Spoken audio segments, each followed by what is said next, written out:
C'est toujours une joie s'il y a des personnes qui nous rejoignent pour la ou les premières fois. Soyez les bienvenus, ceux qui nous regardent sur YouTube, sur Internet, soyez les bienvenus. On aura bientôt l'église en ligne. Pensez à vous abonner. On est dans la joie d'être là ce matin. Est-ce que tu es heureux de louer Jésus avec des gens autour de toi? Regarde ton voisin et dis-lui, sans toi, ça n'aurait pas été pareil. Dis-lui, sans toi, ça n'aurait pas été pareil. C'est la même chose. Ta voix mélodieuse m'a transporté. Vas-y, dis-lui ça. Ta voix mélodieuse m'a... Moi, je rêve qu'un jour, on me dise ça. C'est bon, je vous ai avec moi. Je suis heureux ce matin de pouvoir apporter la parole de Dieu. Et j'aimerais ce matin parler avec vous sur les émotions et sur une émotion en particulier. Je crois vraiment que c'est important, si nous désirons réussir quelque part dans la vie, il est important de savoir gérer ses émotions. Est-ce que vous êtes d'accord avec ça? Imagine que tu as du mal à gérer ta colère, ça va être compliqué. À chaque fois que tu vois quelqu'un, ouah, tu cries après ta mère, tu cries après ton mari, tu cries après tes enfants, tu cries après ton patron. Combien tu crois que ça va être compliqué ça? Ça va être compliqué. Ou des gens qui sont toujours tenus par la peur, dès qu'ils doivent prendre une décision, ils sont pétrifiés, ça t'empêche de vivre ce que Dieu a prévu pour toi. Et j'aimerais vraiment parler ce matin de ça, parce que je crois que Dieu a des plans, des projets pour chacun d'entre nous, et que tous ceux qui le croient disent Amen. Donc, il est important de savoir gérer nos propres émotions. Je ne sais pas si vous avez déjà fait attention à ça. Il y a des gens qui ont un QI extrêmement élevé, c'est-à-dire le quotient intellectuel extrêmement élevé, mais en même temps, ils n'arrivent pas à fonctionner dans la vie, ils n'arrivent pas à se développer, ils n'arrivent pas à faire des choses magnifiques alors qu'ils ont fait des grandes écoles et qu'ils sont bardés de diplômes. Et à côté de ça, tu as des gens qui savent à peine lire et écrire. Moi, mes parents, génération d'immigrés siciliens qui arrivent en France, et puis il y a eu des générations portugais, turcs, etc. Et là, tu as des gens, ils savent même pas lire et écrire le français. Ils parlent avec un gros accent, mais ils montent une entreprise, c'est des entrepreneurs, ils montent des entreprises, et sans avoir de diplôme, en faisant 25 fautes d'orthographe par page, ils arrivent à la fin de leur vie à avoir de belles maisons, et parfois même avec un immeuble et toutes sortes d'appartements à l'intérieur. Et là, tu te dis, comment ça se fait? Comment ça se fait que des gens qui savaient à peine lire et écrire arrivent à réussir dans ce qu'ils entreprennent, dans leur travail, plus que des gens qui étaient bardés du diplôme, qui, pour certains, n'arriveront jamais à fonctionner dans la société et qui, pour certains, n'arriveront jamais à sortir vraiment leur épingle du jeu. La réalité, c'est parce qu'il y a des notions comme savoir gérer sa colère, que je parlais tout à l'heure, la peur, ou l'empathie, la compassion, la persévérance, le courage, etc. sont autant de facteurs de réussite et parfois plus de réussite que simplement d'avoir un gros intellect. Comprenez-vous? Donc, l'importance de savoir gérer ses émotions est de la plus haute importance et capitale pour que nous puissions réussir à accomplir le plan de Dieu dans notre vie. Tu peux connaître la Bible par cœur sur les bouts des doigts et faire toutes sortes de mauvais choix dans ta vie. Mais tu peux avoir l'intelligence. David disait ceci, « Donne-moi l'intelligence selon ta parole ». Comprenez-vous? Il y a une intelligence, mais vraiment l'intelligence de la parole, de connaître les principes, les préceptes de Dieu pour vivre ce que nous sommes appelés à vivre. Alors ce matin, je ne vais pas vous parler de toutes les émotions, mais je vais vous parler d'une émotion. Juste essayez de la deviner. Je vous donne quelques expressions qui sont liées à cette émotion. Si je vous dis, j'ai eu envie de me cacher 6 pieds sous terre. À ce moment-là, j'aurais aimé me faire tout petit. Vous avez déjà dit des choses comme ça? J'aurais tout petit, j'aurais aimé. Si j'avais pu me glisser sous le tapis. J'ai eu envie de disparaître. À votre avis, ces citations sont liées à quelle émotion? À la honte. Et la honte est vraiment un facteur qui peut nous paralyser. Et on est tous confrontés à cette honte. Et parfois, elle nous empêche. Il y en a qui sont remplis de honte. Et j'espère que des gens vont être délivrés ce matin. Des gens qui sont pleins de honte et qui n'arrivent pas à fonctionner. Et la honte, elle peut frapper tout le monde. Des petits comme des grands. Je me souviens un jour, on était à table avec toute la famille, avec mon épouse, mes 3 enfants, et il y a une dizaine d'années de ça en arrière, donc ils étaient petits. Et là, j'ai ma fille cadette, la deuxième, Colline, et on était en train de manger, puis d'un seul coup, elle s'arrête. Et là, elle me regarde et dit « Papa, Je dis oui. Elle me dit, mais tu te rends compte? Je dis quoi? Tu te rends compte de quoi, Colline? Je dis, mais tu te rends compte quand c'est un jour quand je vais devenir grande, si je me marie avec un homme qui s'appelle Montagne, je vais m'appeler Colline Montagne. C'est la honte, papa.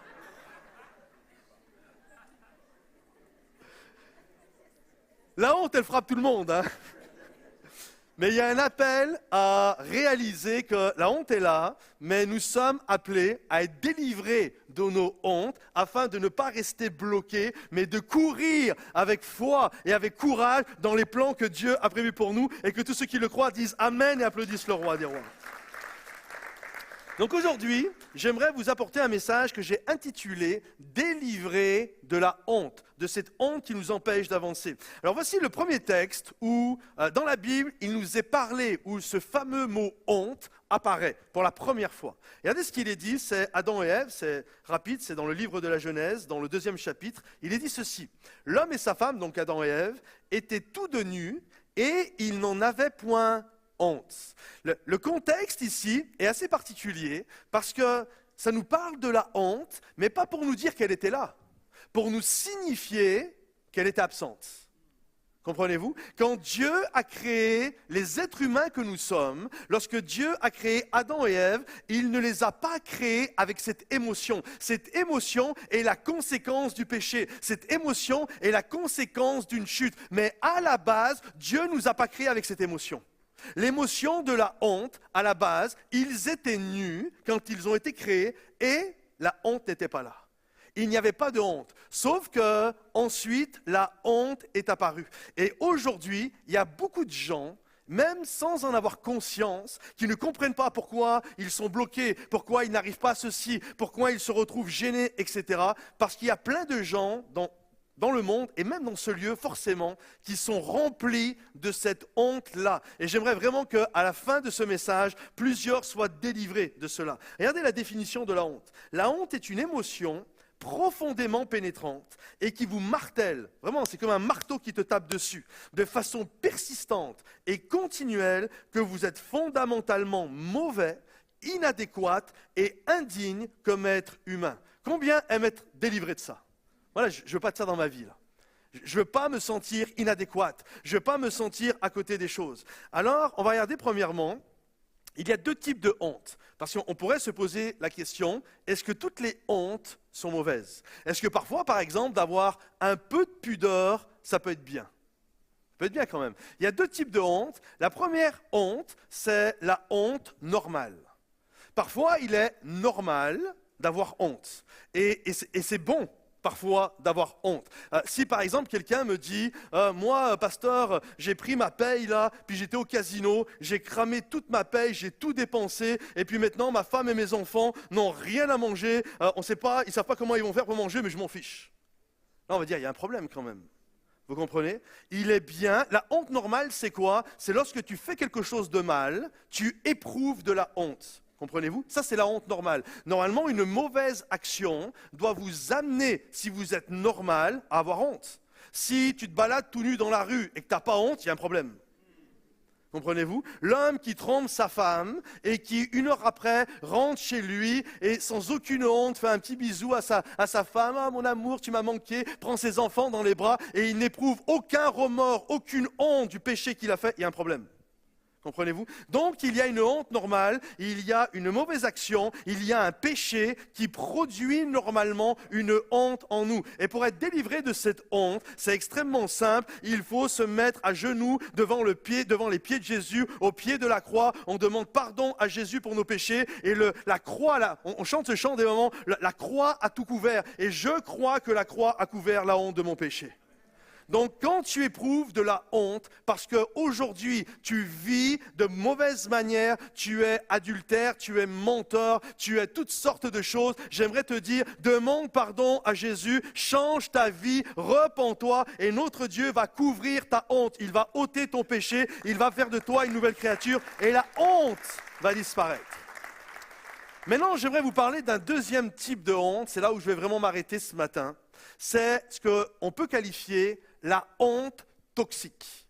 La honte toxique est très différente. La honte normale est liée à quelque chose de mal. J'ai fait quelque chose de mal, je me sens mal. C'est normal. Maintenant, la honte toxique, c'est une honte que vous éprouvez alors que vous n'avez rien fait de mal. C'est une honte qui vous paralyse et qui vous empêche littéralement de chanter, de danser, de sauter les pieds dans l'eau parce que des gens peut-être vont te regarder et que tu vas avoir honte. Comprenez-vous? C'est ça la honte toxique. La honte toxique, tu n'as rien fait de honteux, mais tu as honte. Tu vois, c'est un peu comme, on sait que ce gars-là ou cette fille-là joue bien à la guitare et a une jolie voix. On lui dit, ah vas-y, un soir, tu es là et tu dis... À cette jeune fille, vas-y, tu peux jouer 2-3 accords et me chanter un chant. Et là, elle te dit, oh non, j'ose pas. J'ai honte. Vous comprenez? Pourquoi tu as honte? Tu n'as rien fait de mal. Tu comprends? Normalement, tu as honte quand tu as fait quelque chose de mal. Mais là, pourquoi tu as honte? Tu n'as rien fait de mal. C'est même pas toi qui t'es mis en avant, c'est moi qui te demande. Mais c'est ça la honte toxique. La honte toxique, c'est j'ai honte, mais j'ai rien fait de mal. Mais j'ai honte. J'ai honte de danser devant les gens.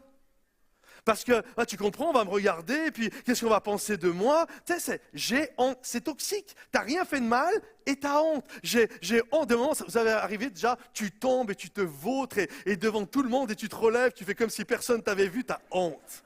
Pourquoi tu as honte? Pourquoi tu as honte? Tu n'as rien fait de mal, tu es juste tombé, et ça arrive à tout le monde de tomber. On est tous tombés dans notre vie. Vous comprenez? Mais tu as honte. Pourquoi tu as honte? Normalement, la honte, tu as fait quelque chose de mal. Mais la honte toxique, tu n'as pas besoin de faire quelque chose de mal pour avoir honte. Comprenez-vous? Et on est appelé, non pas à être délivré de la honte normale, parce que je crois que c'est très bon lorsque tu commets quelque chose de mal d'avoir honte pour te repentir, mais j'aimerais ce matin vous encourager à être délivré de cette deuxième type de honte, qui est la honte toxique. Vraiment qu'on puisse délivrer ça. Alors, les sources de la honte toxique. Il y a plusieurs sources, il y a plusieurs causes qui nous amènent à se sentir honteux. On va les regarder quelques-unes ensemble. Une des premières causes, c'est souvent une histoire de regard, c'est le regard de l'autre. Qu'est-ce que les gens pensent de moi? Ça, c'est quelque chose, souvent la honte est associée au regard. Qu'est-ce que les gens pensent de moi? Comment les gens me voient? Et ça va produire une honte. C'est pour ça qu'on a besoin d'être délivré du regard des hommes. Et des moments, on est là, mais je vous donne un exemple. Tu te lèves le matin, tu as passé une bonne nuit, jusqu'à là, tout va bien. Ok? Tu arrives dans ta salle de bain, et là, tu allumes la lumière, et tu découvres ton visage du matin. Et là, tu vois dans la glace, aurore, pendant la nuit, ton corps a fabriqué un gros bouton, là. Ok? Un vrai spot, ça éclaire toute la pièce, un gros, là. Un bien blanc, un fromage blanc, vous voyez le truc, là? Oh! Tu sais, le genre de truc, t'appuies et ça gicle sur la... Non.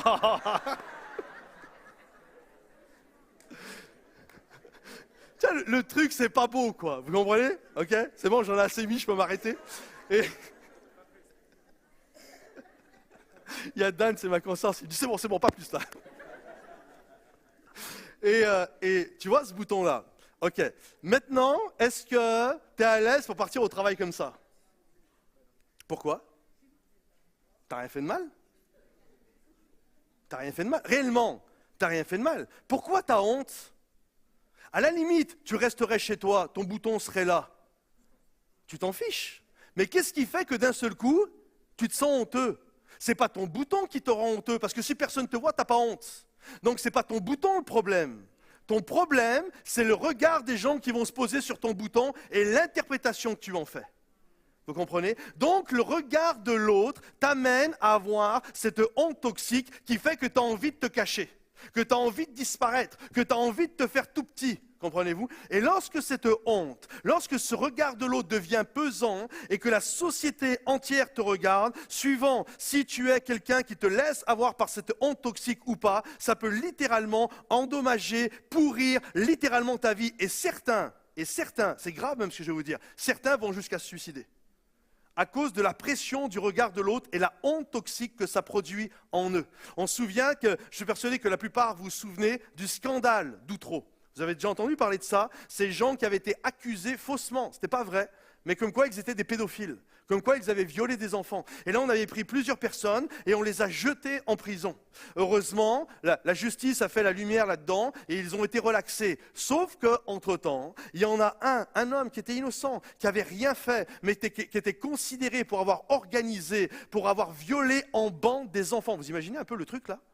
Il avait tellement honte. Le poids de la société, les gens, son épouse, ses enfants, ses collègues, il avait tellement honte du regard, du poids du regard sur lui que cet homme s'est pendu dans sa cellule. Vous comprenez? À la base, il n'a rien fait. Il n'a pas à avoir honte, cet homme. Il n'a pas à avoir honte, il n'a rien fait de mal. Il est faussement accusé, mais il n'a rien fait de mal. Mais le regard de l'autre, la honte que ça a engendré dans sa vie et de la perception qu'il en a eue, que tous ceux qui le regardaient, etc., il a mis fin à sa vie. La honte toxique est quelque chose qui peut nous empêcher littéralement d'avancer et qui nous bloque et qui parfois nous amène littéralement à mourir. Il y a un appel à être délivré de ça. Il y a un appel à dire non, je ne veux pas laisser cette honte m'empêcher de chanter, de danser, m'empêcher de vivre ce que Dieu a prévu pour moi. J'ai rien fait de mal, c'est pas parce que j'ai un bouton, c'est pas parce qu'il y a ceci, cela ou que je suis tombé, j'ai rien fait de mal. Et si je fais quelque chose de mal, je vais avoir honte. Mais là, j'ai rien fait de mal, je n'ai pas à avoir honte. Et je désire être libre de ça. Le regard de l'autre sur soi. Il y a également notre regard face aux autres, la comparaison. Quand on commence à se comparer, la honte met en perspective ce que vous êtes au plus profond de vous-même et ce que vous auriez aimé être. Souvent, les gens qui sont pleins de honte toxique sont toujours en train de se dévaluer et sont toujours en train de se déprécier. Si vous êtes une personne à qui il faut souvent dire « mais non, tu es quelqu'un de bien ». Mais non, tu es une femme super. Mais non, tu es une jeune fille, tu es un jeune homme, tu es un gars incroyable. Et que tu as du mal à le croire. Et que tu as toujours besoin que des gens te rappellent, te relèvent parce que tu es toujours en train de te déprécier. C'est parce que tu es couvert de la honte toxique. Comprenez-vous? Si on est toujours obligé de... Parce que la honte toxique, ceux qui sont pleins de honte, sont toujours en train de se dévaluer. Sont toujours en train de se déprécier. C'est un peu, pour vous donner une image, c'est un peu comme si par exemple, il y avait une chenille. Et là, elle est à terre, elle est en train de ramper, et elle voit toutes ses copines chenilles qui sont devenues des beaux papillons. Et elle a ce sentiment d'infériorité. Elle dit, moi, je suis qu'une chenille, et toutes mes amies sont devenues des super papillons, et moi, je suis nul, et on ne pourra rien faire dans ma vie, et puis je suis une incapable, etc. Et puis toutes ces copines papillons vont voir la petite chenille, mais non, toi aussi, un jour, tu vas te développer. Toi, vous comprenez? C'est ce sentiment. Je vois toutes mes amies, c'est devenu des papillons, et moi, je suis toujours une chenille. Il y a un appel à être délivré de ça. Il y a un appel à dire non, je ne laisserai pas cette honte toxique m'amener à toujours me déprécier, à toujours croire que je suis nul, à toujours croire que je ne suis pas un mauvais mari, une mauvaise épouse, une mauvaise maman, un mauvais gars qui travaille, un mauvais patron, etc. J'ai rien fait de mal et je sais que le regard de Dieu sur moi est bon et bienveillant et qu'il va m'amener à vivre ce que je suis appelé à vivre. Également, il y a notre regard face à nous-mêmes. L'évaluation, on s'évalue. La honte est très évaluative. On s'évalue. Par exemple, je donne un exemple, il y a 10 ans, imaginez, 10 ans en arrière, tu avais 20 ans, 19, 20 ans, 22 ans, peu importe, et tu étais au DNJ, au rassemblement de jeunesse, au DNJ en France, ou la RJ, ou la CJ, ou dans un rassemblement JJ, là, enfin peu importe, tu étais là. Et puis là, un jour, il y a un appel, un prédicateur, et puis tu vas changer le monde, et puis tu vas donner ton meilleur, et puis c'est possible, etc. Et tu viens sur le devant, tu pleures, tu déchires ton cœur. Oui, c'est possible, Seigneur, je vais aller évangéliser les tribus en Amazonie, en Amérique du Sud. Je vais ouvrir un dispensaire, un autre, moi je vais faire un orphelinat. Moi, je vais devenir un pasteur, un prédicateur de l'évangile. Moi, je vais composer des chants qui vont être repris dans la francophonie, etc., etc. Le temps passe, c'est comme la chanson de Patrick Bruel. On s'était donné rendez-vous dans 10 ans, même jour, même heure. Je chante un petit peu, vous avez vu. Même jour, même heure, même port. Sauf que, merci Dan de m'encourager. Sauf que 10 ans plus tard, tu es toujours là où tu en es. Ça n'a pas évolué. Tu es toujours dans ta petite vie, dans ta petite église, dans ta petite ville. Et puis j'ai rien contre les petites villes et les petites églises, c'est une façon de parler, vous comprenez. Et en fait, un petit travail qui ne te paie pas plus que ça. Et toi, ton combat, là maintenant, c'est même pas d'ouvrir un orphelinat je ne sais où, c'est juste de garder la foi. Et là, tu te dis, mais je suis honteux, quoi. Je suis pas capable. Et là, tu commences à... T'as rien fait de mal, ça se trouve, tu es un bon papa, tu es une super épouse, tu travailles super bien, tu prends soin des gens de ta famille, tu es encourageant, etc., etc. Mais tu t'étais tellement évalué et tu regardes et aujourd'hui, tu as tendance à littéralement te dire, mais je suis pas capable, moi mes rêves c'était ça et puis aujourd'hui je fais ça. Alors que peut-être tu es juste quelqu'un de génial, vous comprenez? Il y a un appel à, non, je garde, j'ai rien fait de mal, je continue d'avancer avec Dieu, je ne laisserai pas. Il n'y a que les choses honteuses qui doivent me rendre honteux. Mais si j'ai rien fait de mal, la honte n'a rien à faire dans ma vie. Elle n'a pas à venir me pourrir et m'empêcher d'avancer parce que je crois que je peux aller de l'avant avec mon Dieu.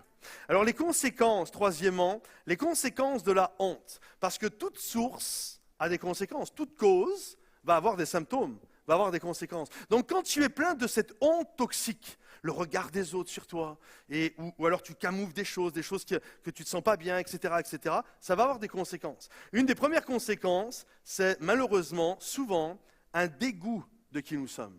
Ah, je me dégoûte. Je ne suis pas quelqu'un de bien. Je suis toujours en train d'oublier des choses dans mon boulot. J'ai une tête percée. Vous la connaissez l'expression, la tête percée? Ouais, je suis pas capable, je suis pas comme si. En fait, quand tu es comme ça, quand tu as une honte toxique, en fait, tu te dégoûtes tellement que tout ce que tu fais, par exemple, tu vis un échec. Tu as un échec, on vit tous des échecs. Il y a quelqu'un qui n'a jamais vécu d'échec dans sa vie? On a tous des échecs. Sauf que quand tu es plein de la honte toxique, quand tu vis un échec, tu crois que c'est toi l'échec. Quand tu fais une erreur, tu penses que c'est toi l'erreur. Comprenez-vous? Et tu te dégoûtes. Je ne suis pas quelqu'un de bien. J'ai oublié mes enfants à l'école. Je suis la mère la plus indigne. Tu sais, tout prend une proportion.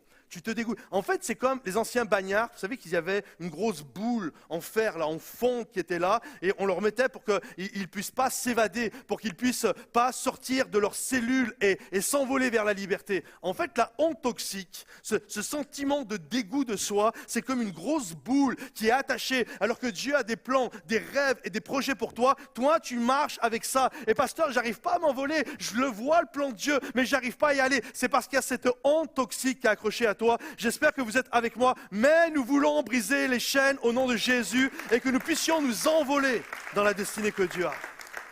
Tu n'as pas à te dégoûter de toi-même. Dieu est fier de toi. Tu es beau dans le nom de Jésus. Regarde ton voisin et dis-lui, et ta voisine, et si c'est ta femme, si ce n'est pas ta femme, dis à quelqu'un d'autre à côté de toi, mais tu es belle au nom de Jésus. Et tu es beau au nom de Jésus. Je sens que des célibataires vont se marier. Je viens de les aider à passer un cap, là. Une autre chose également, une autre conséquence, nous devenons religieux. Vous savez ce que c'est la religiosité? Les gens religieux, durs, c'est des gens qui camouflent des choses dans leur vie. Écoutez bien, je ne peux pas croire un instant que quelqu'un qui est bien dans sa tête, bien dans ses baskets, qui aime Dieu, qui aime la vie, qui aime les gens, soit un policier dans l'église qui fatigue tout le monde. Vous comprenez? Ça, c'est quelqu'un qui a un problème.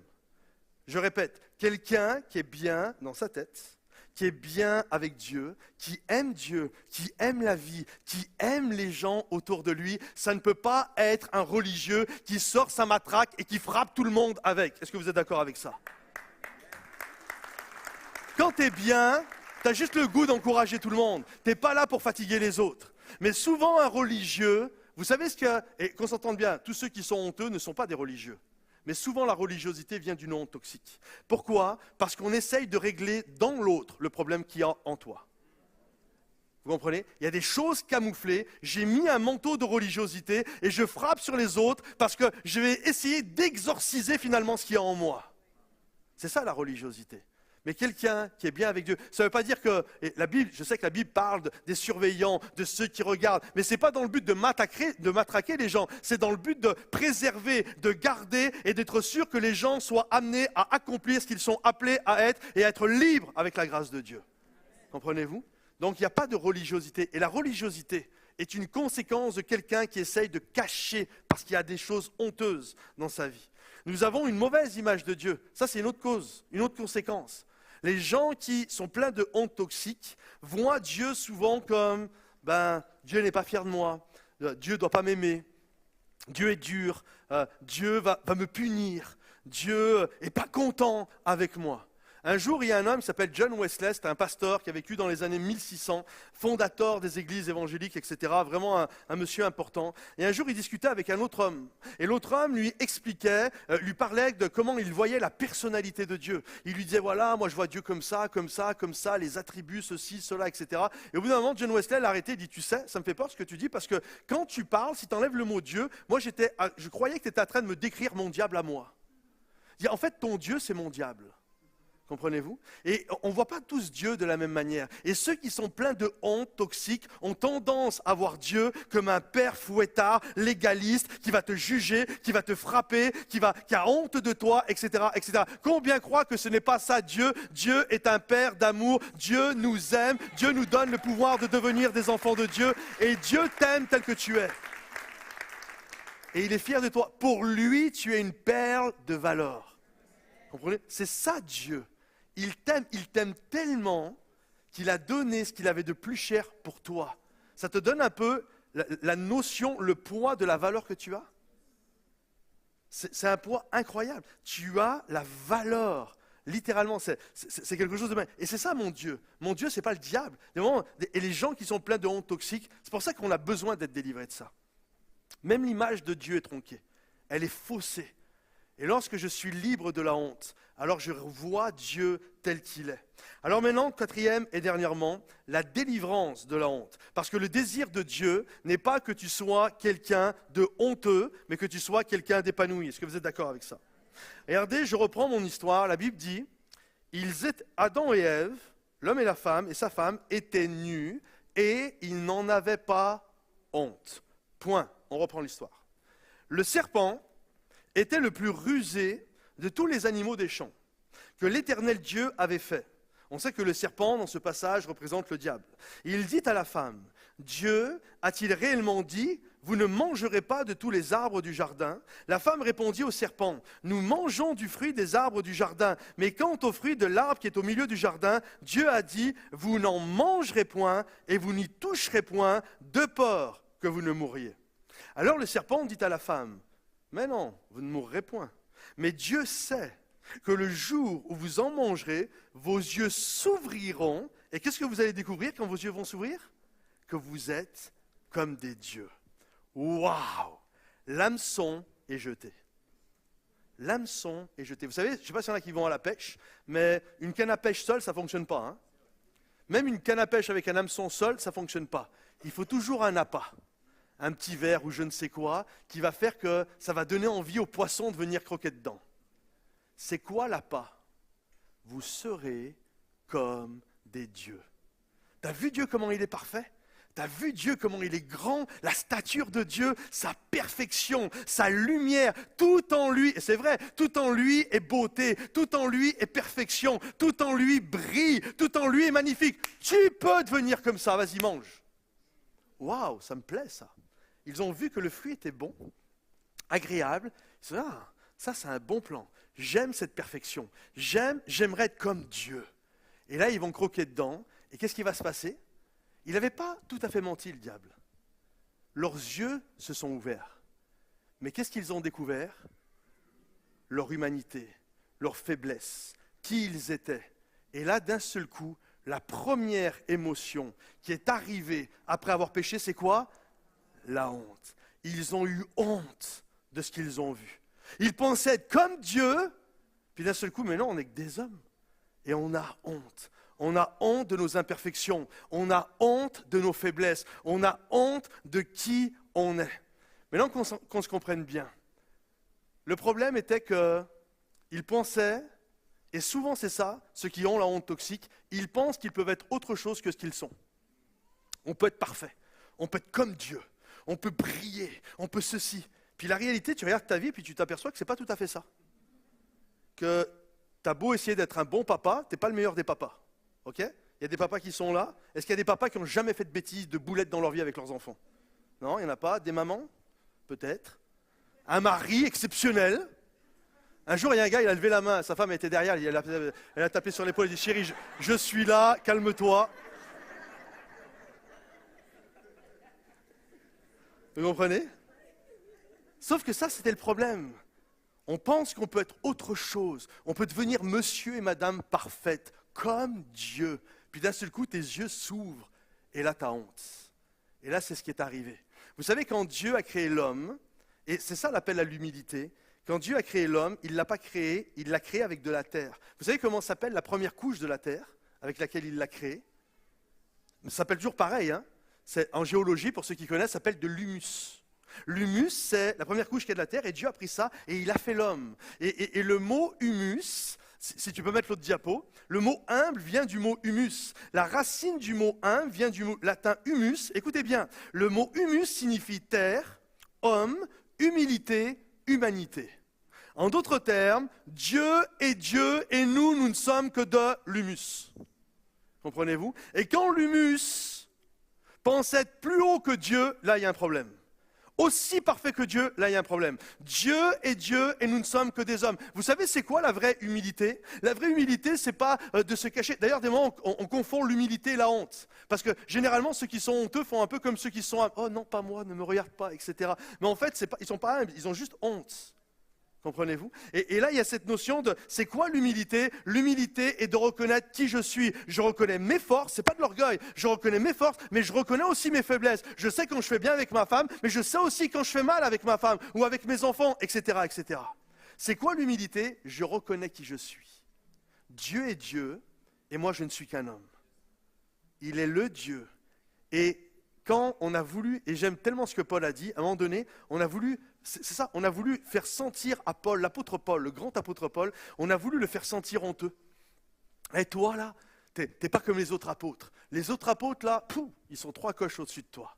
Et on a voulu le rabaisser, on a voulu le faire sentir honteux. D'ailleurs, il va le dire, il dit « Oh, moi je suis le moindre de tous, je suis comme un avorton, je suis le dernier à qui Jésus s'est présenté, etc. etc. » Et écoutez bien comment il va finir. J'aime trop la fin de ce passage. Regardez ce que Paul va dire. « Mais par la grâce de Dieu, à tous ceux qui veulent le rendre honteux, et à tous ceux qui veulent te rendre honteux parce que tu n'es pas assez bien, regardez ce que Paul a dit, tu pourras répondre la même chose quand le diable ou quelqu'un va venir te faire sentir honteux. Il va dire ceci, « Par la grâce de Dieu, je suis ce que je suis, de l'humus.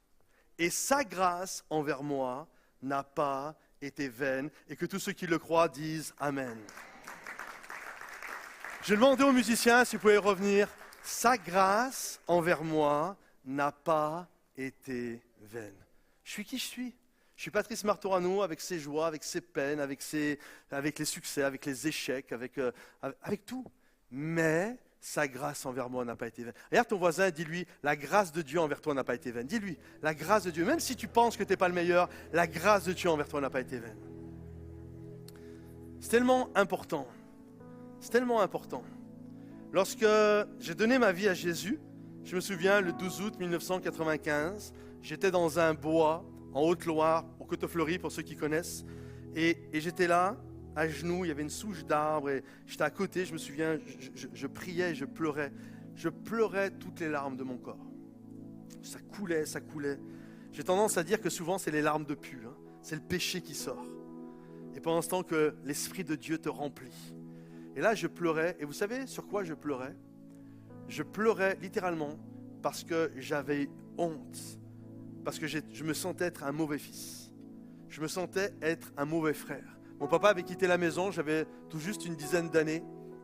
Et au lieu d'être une aide pour ma maman, au lieu d'être un grand frère qui allait assurer pour son petit frère qui avait 7 ans de moins que moi, en fait, j'étais un sale gars.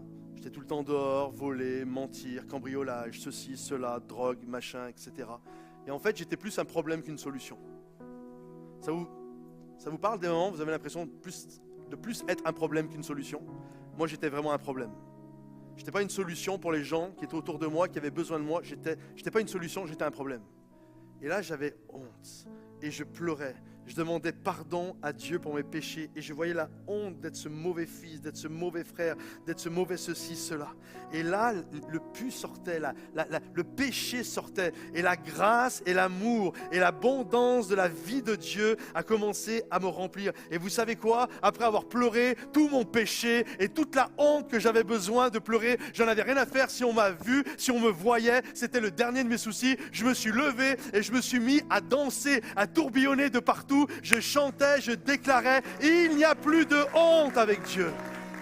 Je suis un enfant de Dieu, je suis pardonné et je ne suis pas appelé à vivre avec un boulet en me dégoûtant, à vivre comme sous une chape de honte, mais je suis appelé à vivre dans la liberté. La vérité vous affranchira et nous serons réellement libres. Tu n'es pas appelé à vivre esclave de la honte, esclave de la peur, avec un océan de culpabilité, mais tu es appelé à vivre avec la liberté de Jésus. Et que tous ceux qui le croient disent Amen et fassent exploser le plafond par des applaudissements.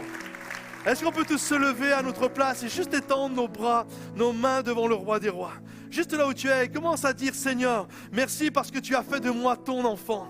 Tu me délivres de la honte, Seigneur. Tu m'as pardonné mes péchés et tu me délivres de la honte toxique. Je ne serai plus un enfant, Seigneur mon Dieu, qui va marcher en se sentant totalement honteux. Mais je réalise que ta grâce m'accompagne. Je suis ce que je suis, mais ta grâce envers moi n'a pas été vaine.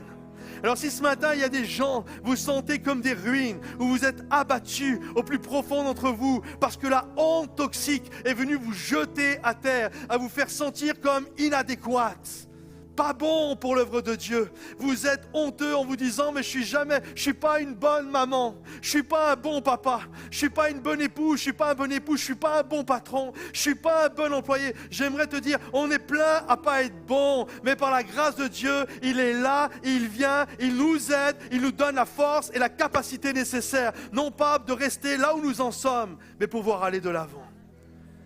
Juste là où tu es, commence à dire Seigneur, merci pour ta grâce. Juste là où tu es, commence dans tes propres mots. Commence à dire merci pour ta grâce. Merci de me relever. Merci de faire de moi une nouvelle créature. Et que les choses anciennes passent. Et que toutes choses deviennent nouvelles. Merci de relever et de restaurer les ruines que je suis, Seigneur.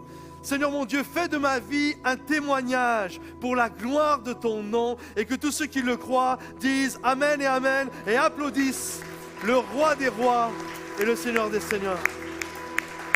Juste là où on est, j'aimerais qu'on puisse reprendre ce chant qui s'intitule Glorieuse ruine et que tu puisses le chanter comme une déclaration où Dieu, en même temps que tu vas venir le chanter, laisse Dieu te restaurer et rebâtir les ruines que tu es afin d'être un témoignage pour la gloire de Dieu. Amen. Chantons-le et célébrons Dieu ensemble.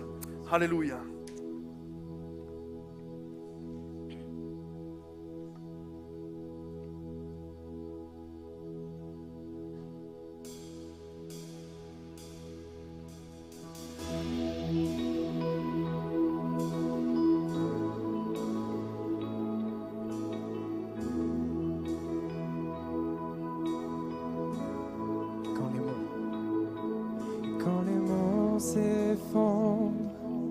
Quand le tonnerre gronde, tu es présent.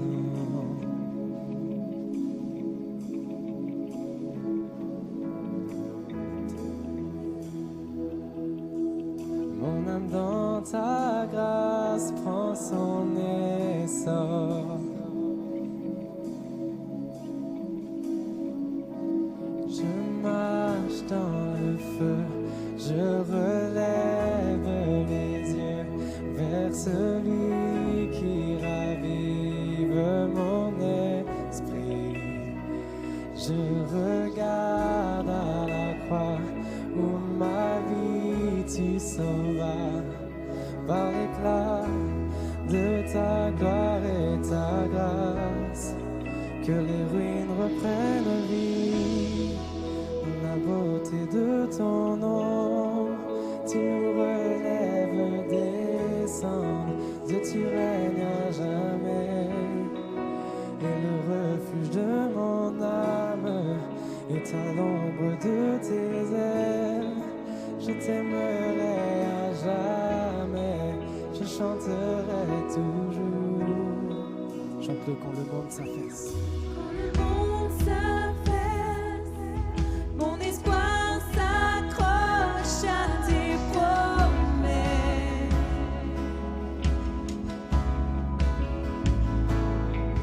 Quand mon courage cède, mon cœur puise sa force dans ta présence. Je marche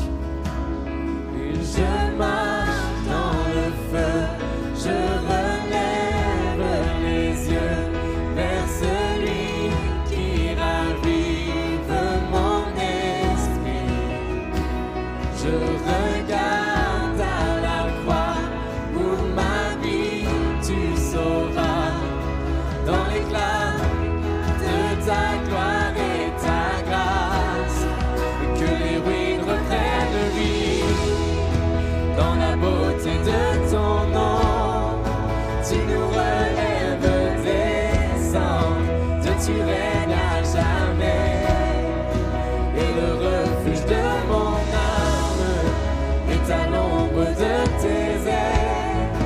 Je t'aimerai à jamais, je chanterai toujours. Que les ruines reprennent vie dans la beauté de ton nom.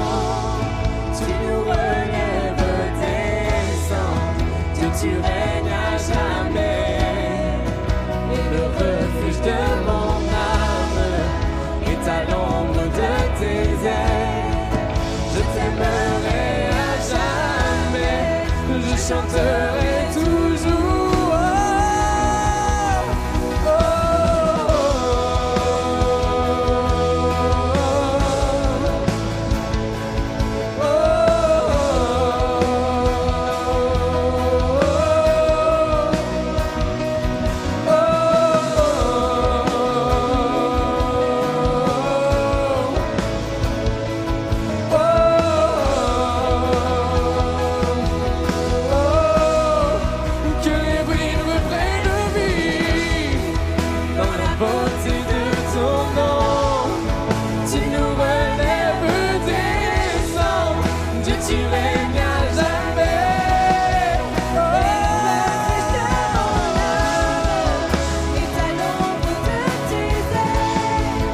Je t'aimerai à jamais, je chanterai toujours, et que les ruines reprennent vie dans la beauté de ton nom.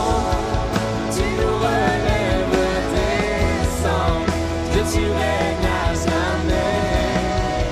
Et le refuge de mon âme est à l'ombre de tes ailes. Je t'aimerai jamais, je chanterai toujours. Que les ruines reprennent vie dans la beauté de ton nom. Tu nous relèves des cendres, tu règnes à jamais. Et le refuge de mon âme est à l'ombre de tes ailes. Je t'aimerai à jamais, je chanterai